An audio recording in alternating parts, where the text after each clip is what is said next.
Sa pagpapatuloy ng ating kwento mula sa gitna ng langit, bumukas ang isang dambuhalang buhawi na tila naghahati sa kalangitan. Sa kanyang pag-ikot, isang mahiwagang bundok na may gintong templo ang lumitaw, lumaon, isang liwanag na simbolo ang nagising, nagbabadya ng pagbabalik ng kapangyarihang kaitagal ng nakatago sa mga sinaunang alamat. Habang nakatayo sila sa harap ng Purple Chaos Gate, naghintay ang lahat ng may kaba at pananabik, ngunit ang isang alagad, dala ng kakaibang sigla at misteryosong tawag ng hangin, biglang tumakbo patungo sa umiikot na buhawi, napakunot ang noo ng kanyang guro, sapagkat alam niyang nagsisimula na ang isang kapalarang hindi na matatakasan. Sa ilalim ng malamig na hangin ng bagyo, ngumiti ang alagad, nagkunwaring gusto lang huminga ng sariwang hangin, ngunit ang kanyang guro ay mariing nagsalita, binalaan siya na ang unos sa labas ng palasyo ay kayang pumatay kahit ng makapangyarihang nilalang, sa titig nilang dalawa. Ramdam ang tensyon ng kapalaran. Ang alagad ay napilitang ngumiti, kunwaring sumusunod sa utos ng kanyang guro, ngunit sa loob-loob niya, ramdam niya ang pagkulong sa kapalaran, wala siyang matatakbuhan, wala siyang ligtas na daan, ang tanging magagawa niya ay tanggapin ang unos at ang mabigat na pananagutan ng kanyang desisyon. Tahimik na nakatayo ang dalaga sa gitna ng maluwang na pasilyo, sa likod niya ay makikitang nakapwesto ang dalawang manaka na parang mga bantay. Nakaharap sa makinis na pulang pader, suot niya ang isang simpleng ngunit maringal na kasuutan, isang puting bestida na tinarnuhan ng gintong sinturon at nakalilis na asul na strap, ang kanyang buhok ay nakatali sa magkabilang gilid, may palamuting gintong laso na kumikislap sa liwanag. Tahimik ngunit matalim ang kanyang mga mata, tila nagmamasid at nagbabantay sa bawat galaw ng paligid, may kung anong bigat at hiwaga ang bumabalot sa kanyang presensya, na para bang hindi siya isang ordinaryong babae kundi isang taong may mahalagang misyon. Habang tahimik na naglalakad ang dalaga, bigla siyang natigilan, nakasalubong niya ang isang puting buhok na lalaki na tila nagulat din nang makita siya, sa kanyang isipan ay agad na sumiklab ang isang pangalan, Yao Qi. Nanlaki ang kanyang mga mata at unti-unting bumigat ang hangin sa paligid, ramdam niya ang kakaibang presensya ng lalaki, ang kanyang puso ay kumabog, hindi sa takot, kundi sa isang misteryosong pagkilala na hindi niya maipaliwanag.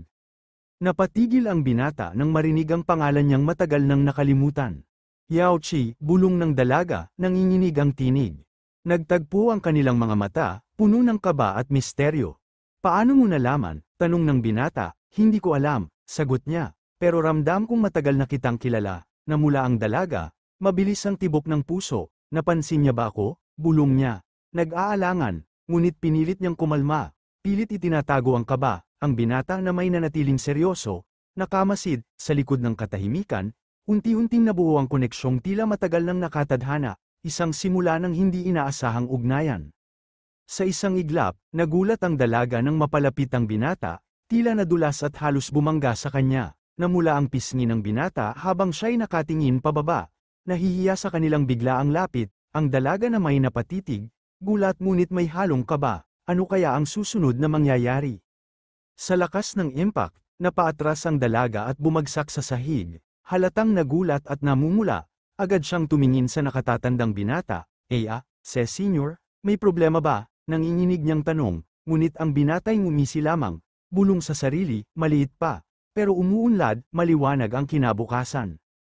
Humarap ang dalaga, litong-lito sa narinig, ano? Anong ibig mong sabihin? Tanong niya. Nanginginig ang tinig, ngunit ang binata'y ngumiti lamang, namumula ang mukha at halatang may tinatagong iniisip, tahimik ngunit mapanukso ang kanyang titig, na lalong nagpalito at nagpakaba sa dalaga. Nanigas ang binata, seryoso ang tingin, worry may sasabihin na mabigat, nanginginig naman ang dalaga, nag-init ang pisngi at kinabahan, hala, bulong niya sa isip, si Senior ba? Ako ba'y pagbibintangan niyang nanilip, lalong lumakas ang tibok ng puso niya, halo ng kaba at hiya. Biglang kumislap ang isang mahiwagang simbolo sa hangin, at sumulpot ang mensahe mula sa sistema, binabati ang host sa pagtatapos ng random task flirtation with Yao Qi. Namula lalo ang binata, ngunit agad ding natuwa nang mabasa ang gantimpala, Black Lotus at 5 purple sky fruits. Nanlaki ang mga mata ng binata habang pinagmamasdan si Yao Qi. Yao Qi, siya ba ang Queen Mother? At kung ganun, ang batang kasama niya ay walang iba kundi ang Hautian Emperor, bulong niya sa sarili, halatang gulat ngunit may halong pananabik sa biglang natuklasan. Sa loob ng mahiwagang asul na liwanag, lumitaw ang paliwanag ng mga gantimpala.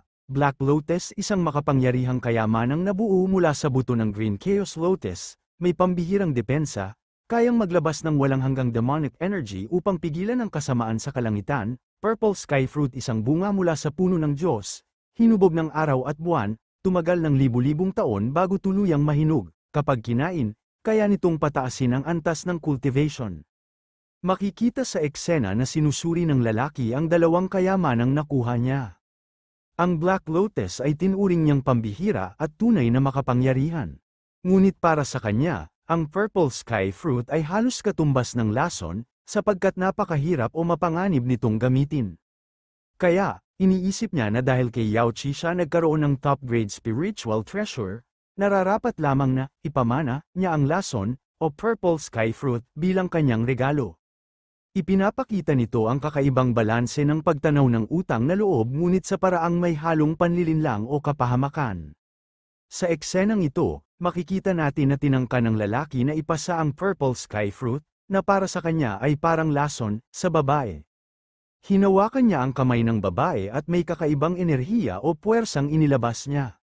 Ngunit, laking gulat niya nang ang babae mismo ang humawak at tila siya pa ang nakakuha ng Purple Sky Fruit sa kanyang kamay. Sa huling, ipinapakita ng babae ang prutas at nagulat siya, kaya't sinabi niya. Ibig sabihin, hindi ayon sa plano ng lalaki ang nangyari, sa halip na malason o malinlang ang babae, siya pa ang nakakuha ng prutas na maaaring magbigay ng malaking benepisyo sa kanyang cultivation. Nakatingin ang batang lalaki sa kamay ng dalaga, kitang-kita ang pagkasabik. Tama, sigaw niya, yan ang Purple Sky Fruit, kayang palakihin ng malaki ang cultivation ng sinumang makakain. Napatingin siya sa matanda, puno ng pagtataka at pag-aalala. Senior, ginagawa mo ba ito dahil? Sa gitna ng katahimikan, isang mahiwagang nilalang ang nagbigay ng dalawang makapangyarihang prutas ng espiritu bilang tanda ng kanilang koneksyon. Lubos ang pasasalamat ni Hao Tian, itinuring niyang kayamanang walang kapantay ang regalo, sa kanyang puso, itinatak niya ang kabutihang natanggap, isang pangakong hinding-hindi malilimutan.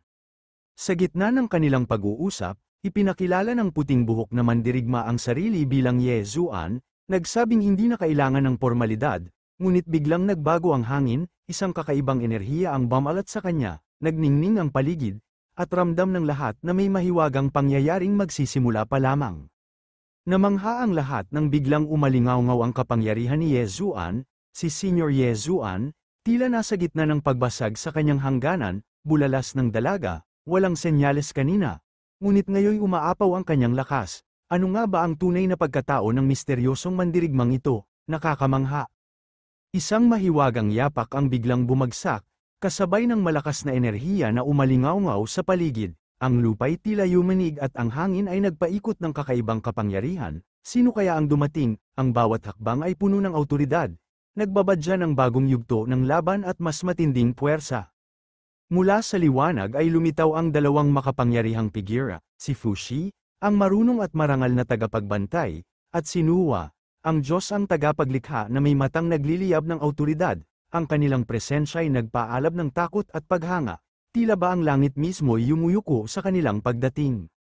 Isang makapangyarihang figura ang dahan-daang bumaba mula sa langit, ang kanyang presensya ay nakapangingilabot at puno ng karisma. Sa bawat yapak niya ay tila'y umuuga ang paligid, at ang kanyang tinig ay malamig ngunit puno ng awtoridad.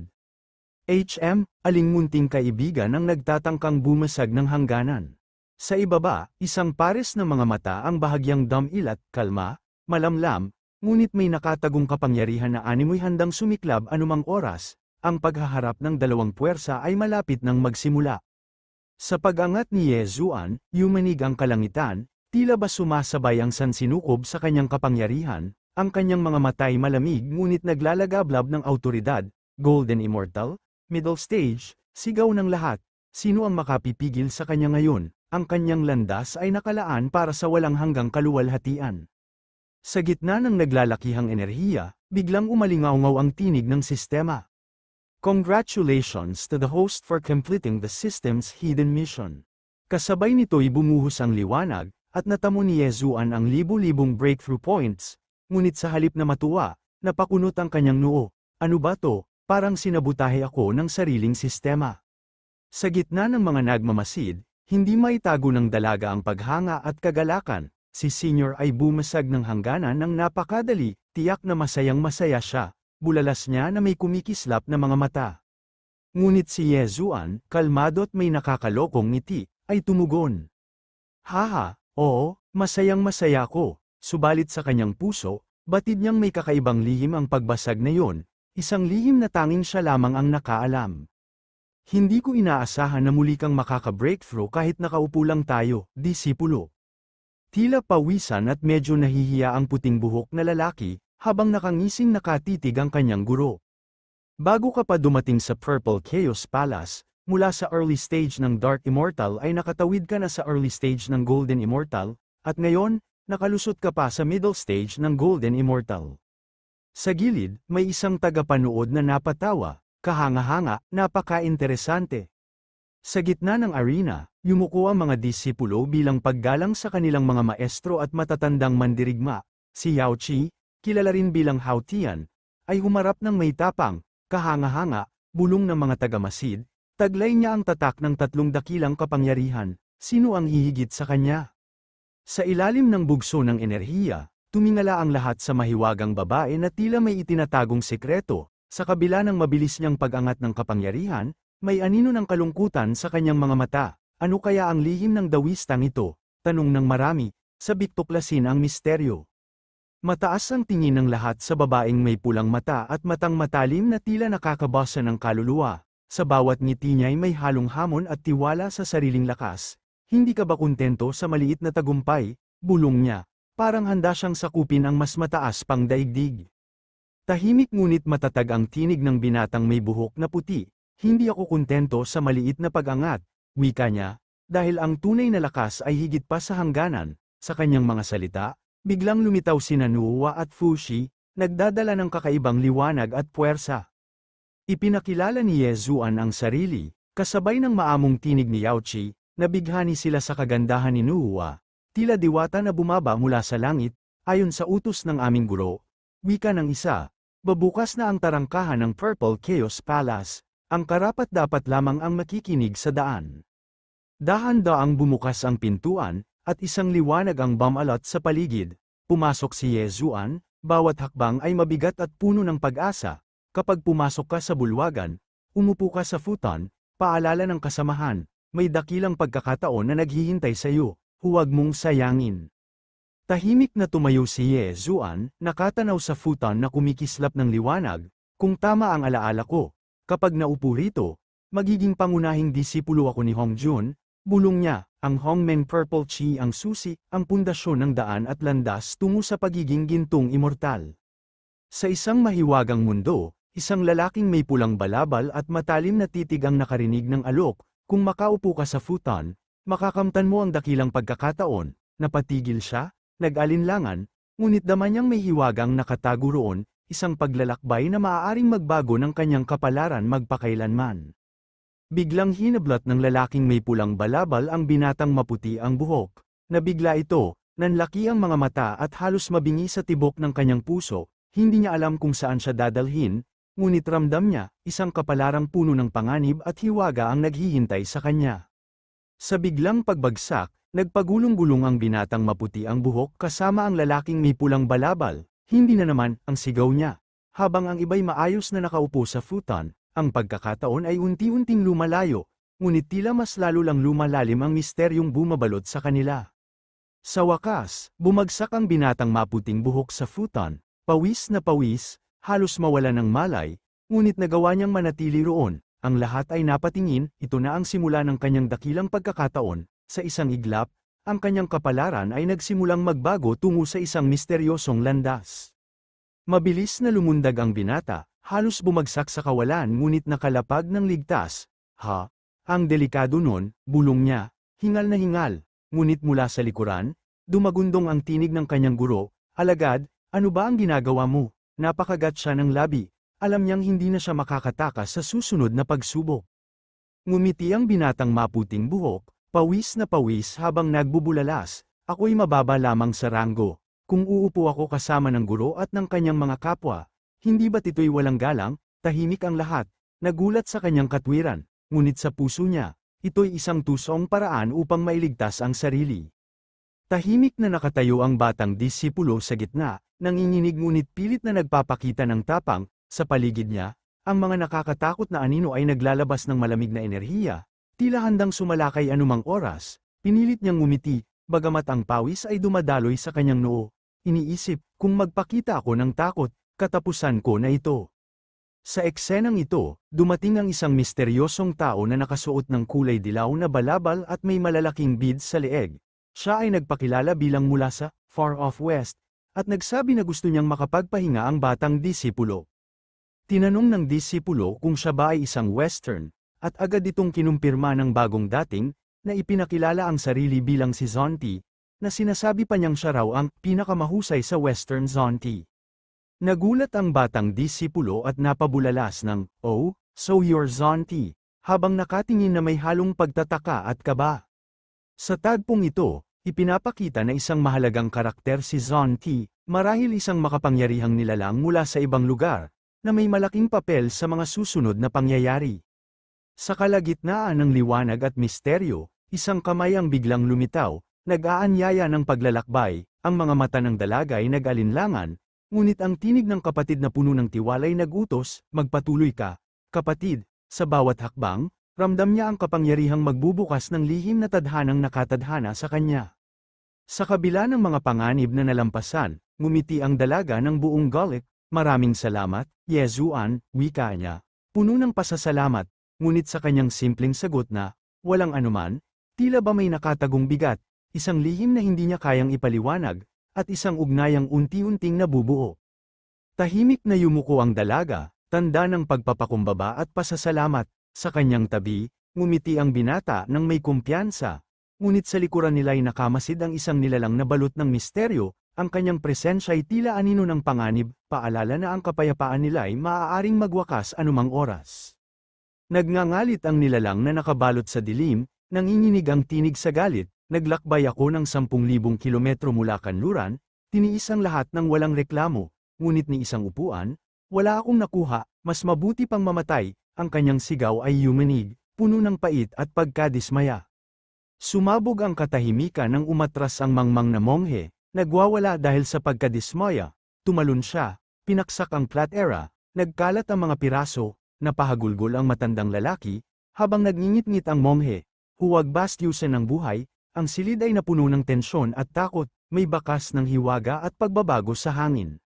Ngumiti ng may panlilinlang ang monghe, tila ba may hawak na kapangyarihang kayang lumamon ng lahat, ngunit ang matanday hindi nagpatinag, sa isang iglap, kumidlat ang kanyang kamay, naglabas ng bugso ng enerhiya, nagbanggaan ang kanilang lakas, umaalingaw ang tunog ng bangis at kapangyarihang naglalaban. Sa matinding sagupaan, napaatras ang matanda, at sa isang iglap, nagtagumpay ang monghe, sa kanyang mapanuyang tinig ay idineklara niya, "Maraming salamat sa kapwa Daoist na ito sa pagbibigay ng kanyang upuan." Habang lumilipad siya pataas, nagningning ang kanyang tagumpay, puno ng yabang at panunuya.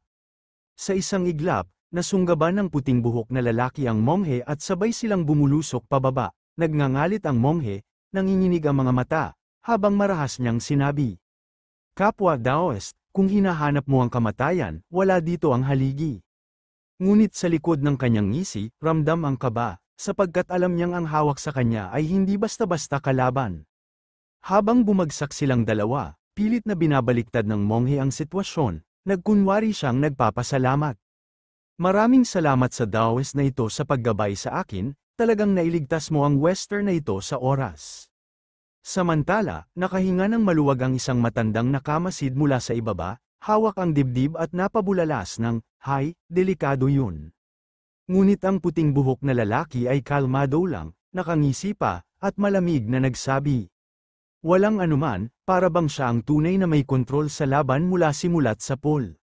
Habang hawak ng puting buhok na lalaki ang monghe, kitang-kita ang pagkairita ng kalaban, pinagtatawanan siya ng mga nakamasid sa paligid. Ginamit pa talaga nila ang ganitong kababawang pamamaraan. Ang dami ng chi na ito ay wala lang kung ihahambing sa isang nasa kalagitnaang yugto ng Golden Immortal. Nakakahiya para sa kanya, kahit ako naiilang na para sa kanya. Ipinapakita dito na hindi lamang dehado ang monghe, kundi nagmumukha pa siyang katawa-tawa sa mata ng iba. Sa gitna ng katahimikan ng Purple Chaos Palace, isang nilalang ang nagngangalit sa galit, isang junior lang, may lakas ng loob akong hamakin, sigaw ng isang makapangyarihang immortal, ngunit isang boses ang bumalat sa paligid, tahimik, magsisimula ng magsalita ang guro, ano kaya ang susunod na mangyayari? Sa pagpasok ng lalaking may maputing buhok at malamig na presensya, biglang natahimik ang buong Purple Chaos Palace, ang kanyang bawat hakbang ay may bigat na parang pinuno ng langit. Sino siya? Isang junior lang ba talaga? O isang halimaw na nagkukubli sa anyo ng isang disipulo? Sa isang nakakasilaw na liwanag, biglang bumaba mula sa itaas ang isang matandang lalaki na tila Diyos ng kapangyarihan, si Hong Jun, napatigil ang lahat, hindi makapaniwala sa presensya niya. Ang kanyang pagdating ay may dalang lintik ng paghuhukom. Ano ang dahilan ng paglapag ng dakilang guro? At dito muna magtatapos ang ating kwento sa ngayon pa umanihin mga ka-Emperor kung maikli lang yung video ko dahil yan lang lamang kaya ko gawin sa ngayon. Kung nagustuhan mo ang ating video huwag kalimutan mag-like at mag-subscribe malaking tulong na yan sa channel. Salamat.